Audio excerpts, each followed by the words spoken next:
Good morning mga boss. Dito tayo sa Peaceport. Peaceport ba yun? Peace Cage. Ayan. Bumili tayo ng espada, pasayan, sugpo, tsaka yung malaga.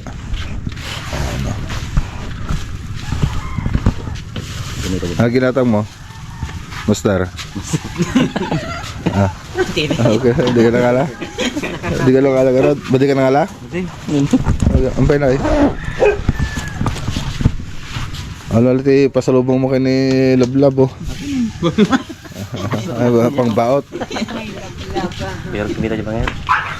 Kita tayo jebangin, baka dakrab siya. Okay. Okay. Okay boss, thank you.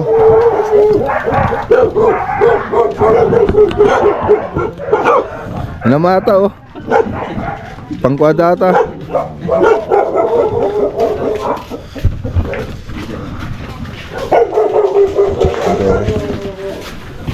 Ang isda.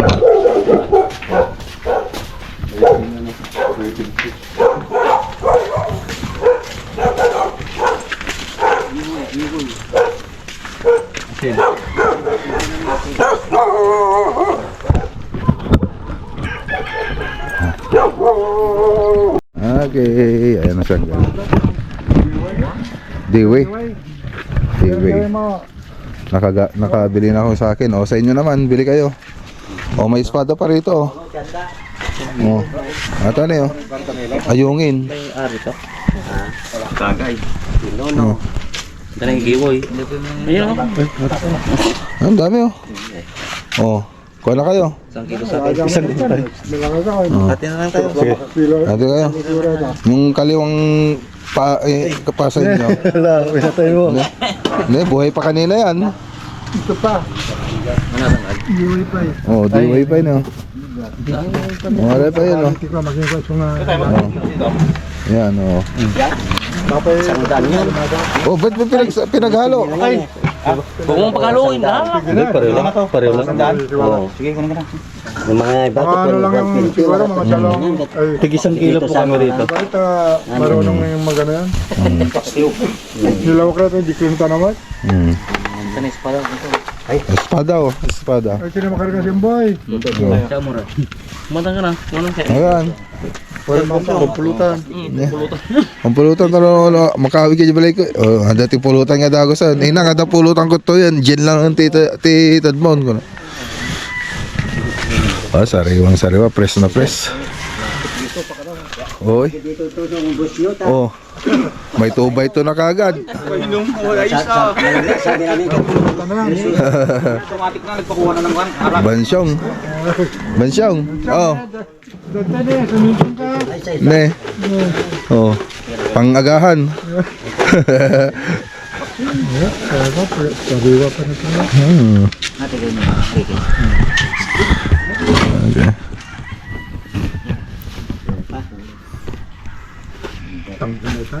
Oh, isandaan ng 1 kilo. Isandaan 1 kilo.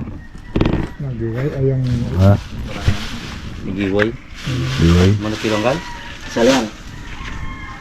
Tagisa? 1 kilo rin po sa akin. Ba't wala doon sa baba? Okay.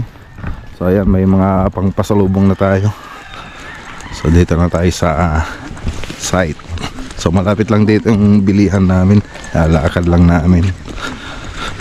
So maganda lang po kami, magagahan. Tapos magkarga ng mga gamit. Tapos uwi na po tayo. Tayo mga boss, ano? Merong sinangag. Sinangag ba to o ano? Itlog tsaka tuyo. Kanin. Tapos yung sinigang. Sinigang kagabi ito mga boss. Kumagat si Chinito kanina. Gusto niya nang kumain kanina eh. Master Chinito. Hindi niya alam na bago kami kumakain eh. Nagpe-pray pa si ano. Sino ba magpe-pray si Bansyon. Hindi ka boy. Bansong? Dari ka boy. Turut. Kung pera yun di wala na. Nagagawan na. Oh, sige. Bansyon. Pagkita kayo yan eh. Pagkita yan. Sige. Okay.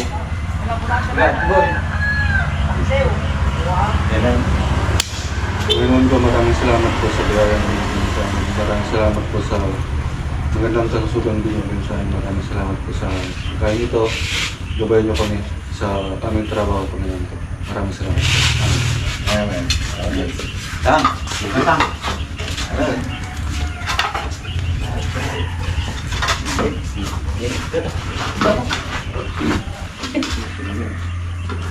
Tang, kahit. Ato sa diluto yan. Lagi ka nagpapay ng dito tayo. Oo, ano? Ikaw nga painom doon tayo. Lagi ka nagpapay. Oo, sabi mo, mag-lista lang sila. Ano? Ikaw talaga. No.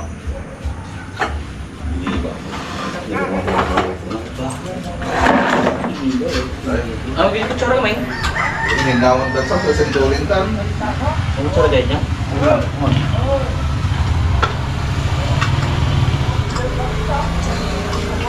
Ini nilawalin dulu naman sila. Baga marami pa ito.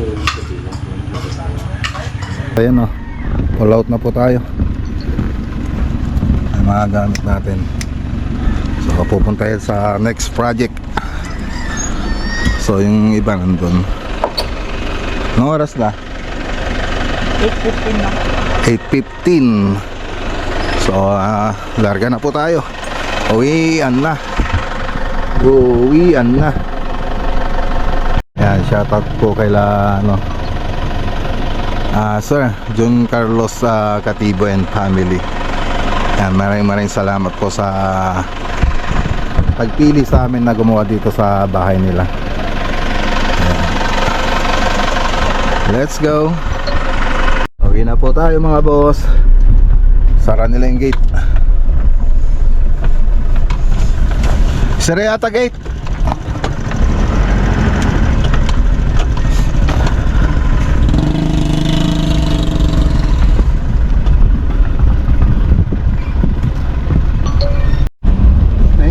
Come again.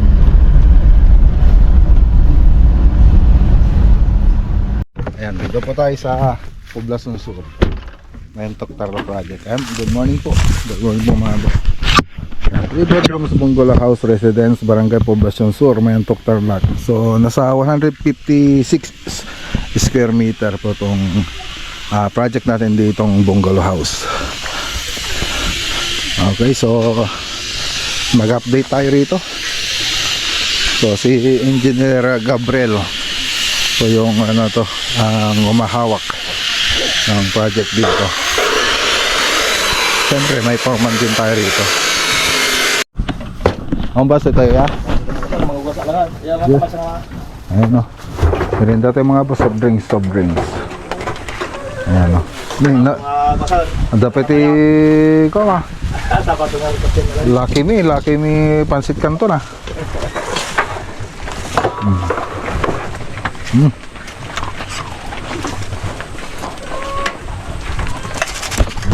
Kumapay mga boss sa soft drinks.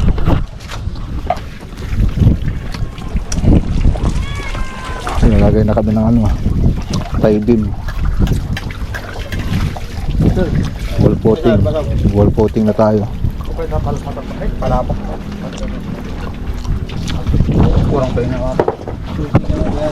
Okay, update na tayo mga boss. So ito na pa yung project natin. So ano yung mga schedule natin ngayon, engineer? Nagkasama natin si engineer. Anong mga gagawin natin ngayon? Bali ngayon, mga wall coating sa perimeter wall. Tapos i-aanak natin para mag-protect sa old villa. Tapos comeback sa slab na. So yun na yung taas ng grid beam natin, no? Susunod na dyan yung hollow blocks natin na yan, no? Dyan na yung poporma yung natin, grid beam natin. So ayan, bubuhos na lang po kami ng para sa wall footing. So ayan, so libutin muna natin mga boss. So ito mga boss, terrace po ito. Ito po yung terrace natin. So nakapag tayo, kompleto na po yung mga column po natin. So terrace po ito, tapos doon po yung tawag dito, Tapos ito yung garahe. So ito yung veranda. Tapos ito po yung living room. Tapos dining. So malaki-laki yung dining natin. Tapos meron pang ano dito, bar counter. Tapos kitchen, nandyan yung kitchen natin. Tapos lanay, master bedroom. Tapos yung toilet and bath ng master bedroom ay nandito. Yan. Tapos room 2. Tapos common CR. Tapos room 1. So yan po yung detalye. So ito na po yung ano natin, pagpapatungan ng grid beam natin mga boss. Yan. So ayan na po siya. So pagkatapos niyan, tatambak na po tayo. Tapos pagkatapos nating tambakan ito, mag-slab na tayo, saka tayo magpapataas. So yan po yung gagawin natin dito sa project. Okay. So ayan na po yung kabuuan. So inuna na po natin yung ano, yung wall footing natin. Tapos susunod na lang natin dito sa grid beam. Pagkatapos niyan, grid beam na po tayo. Okay.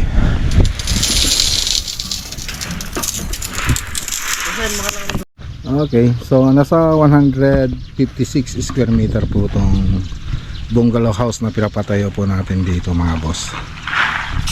Okay, so bubuhos na po tayo para sa wall footing.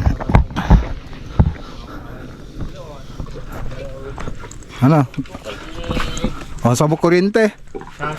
Mading gumana? Sa Manila yun, ito ko rin tayo bro. Ha? Pababa din ay. Ang ginamitan po natin ng submersible bago tayo magbuhos. Tumata ko na. Penay. Dami ganyan. Kailangan mo kayong mga alugan. Lakas Okay, so mapansin nyo dito sa column natin, yung mga nandito sa loob, naka-plus po siya dun sa hollow blocks po natin. Tapos dun sa may terrace, tsaka sa garahe, ano na po yan, naka-square po siya. Kaya dito naka-plus po dito sa mga wall. Pero doon sa harap na sa 250 mm, so 25 cm po yung mga column natin doon sa terrace tsaka sa garahe. Okay, so tara na. And shout out kay Insan Edison Tomas.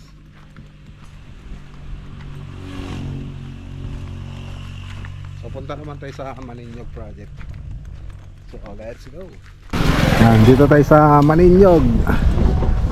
Yan, tapos na sila magpreparasyon dito sa bahay, sa mismong bahay mga boss. Ayan. Okay.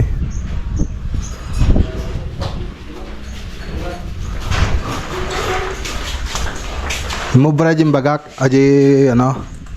Bayat na. Mayat? Ay guma.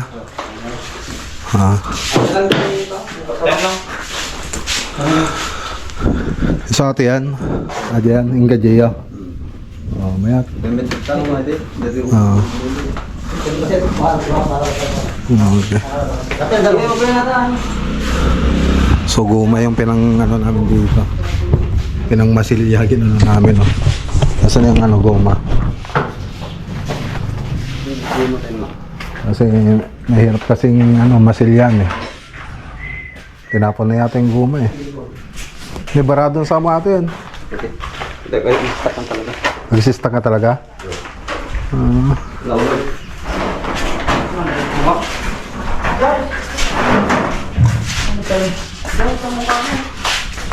Baga pinanggalot yung matante kuan.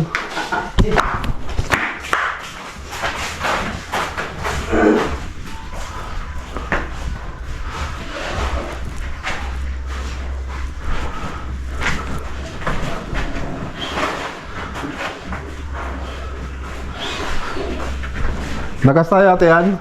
In waterproofing mo lang? Jirabaw na?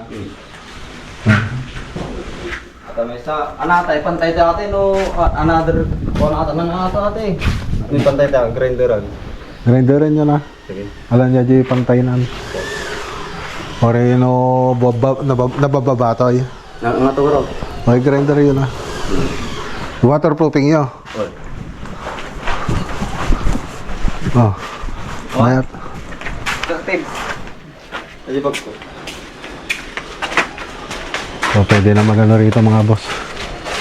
Pwede na magpintura, kaya lang stop muna natin dito.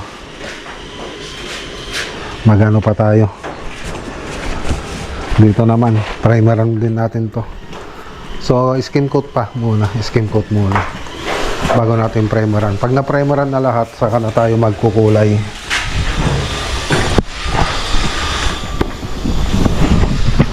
So ito matatanggal din ito. May WPC na po dun sa bahay.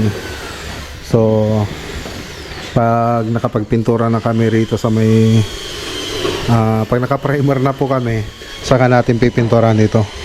So siyempre ipa-primer din ulit muna natin itong gate nila. So compressor na po 'yon yung gagamitin natin diyan. Tapos pagkatapos natin primeran, pipinturan na po natin. Tapos pag nakapagpintura na tayo dito, so dito naman na tayo. So siyempre naka-primer na to, magpipintura naman na tayo rito sa may poste. So ganun gagawin natin. Basta pagkatapos ng lahat ng preparasyon. So yun lang naman nagpapatagal dito, yung preparasyon eh. Pero yung pagpipintura, madali na lang po yun. Ayan. So hindi po kami yung gumawa ng bahay nito. So ang project natin ngayon dito, exterior paint, kasali na po tong fence, itong bakod, yan kasala na po yan, pati itong gate, yan kasali na. So libutin natin mga boss kung ano mga natapos nila.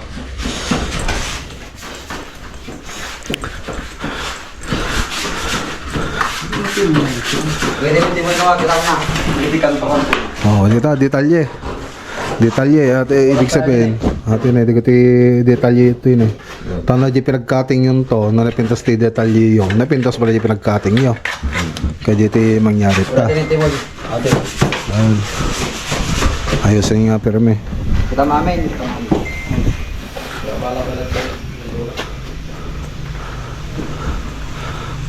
Okay. So, gumaganda na yung trabaho nila mga boss. Dapat kasi lagi natin sasabihan, hindi pwede yung minsan mo lang sabihan, bahala na sila. Pero ngayon, lagi kong sasabihan yung pulido, yan pa yung sasabi natin lagi sa kanila.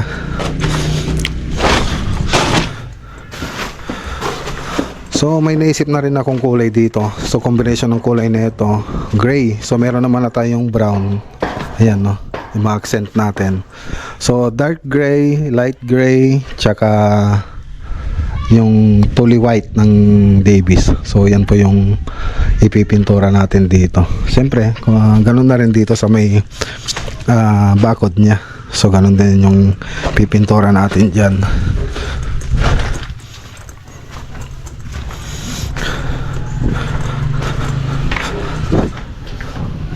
Okay.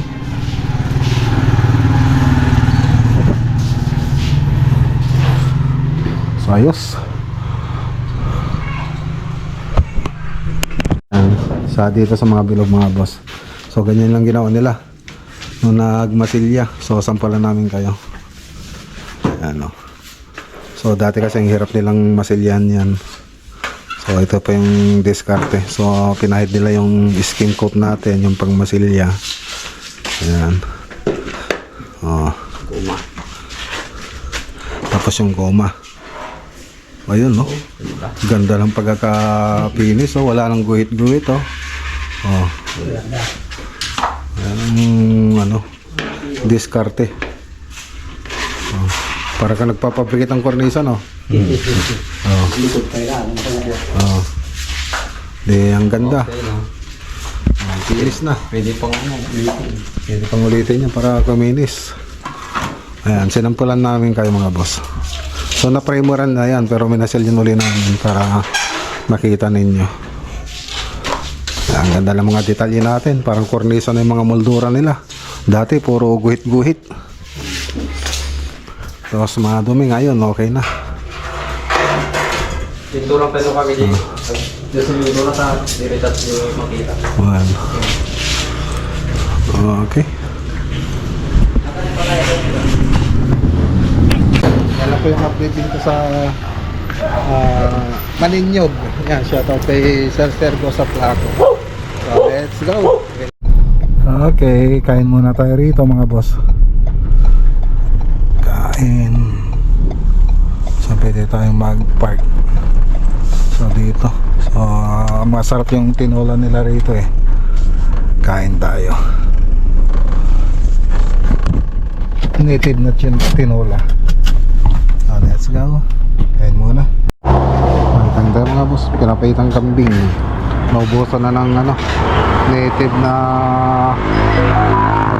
manok na tinola. Kaya ito na lang ginawa natin. Masarap.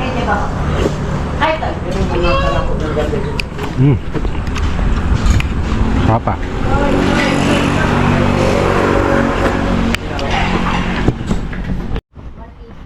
Ah, 180. So nagdagdag kasi tayo ng ano ng Ay, magkano yung kano mo? Dalawa lang?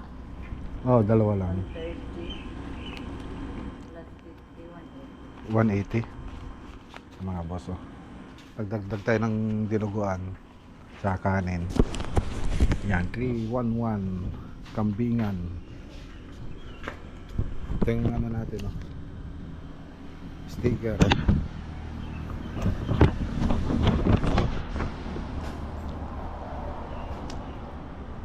Thank you, ante. So, di na tayo kumain sa bahay dahil wala rin sila misis dun. Baka wala nagluto. Pumunta kasi sila ng Atok. Tapos dumiretso sila ng Baguio. Atok, Benguet, tapos Baguio. So, pauwi pa lang po sila baka alas 3 o alas 4 na sa bahay na sila. Yan, so payday mga boss. Payday, dito lang po tayo sa bahay. Hindi na po natin mga tropa para magpasahod. So nagpa-washing na rin ako ng sasakyan. Ayan, no? Malinis na ulit si Mac Ranger.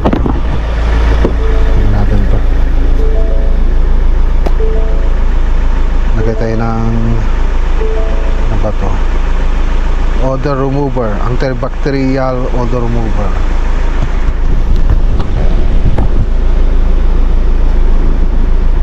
Mabango ulit. Pipisilin mo lang to eh. Ayun. Hindi mo lang dyan habang naka aircon. Mga 5 minutes pwede na. Na-sanitize na siya.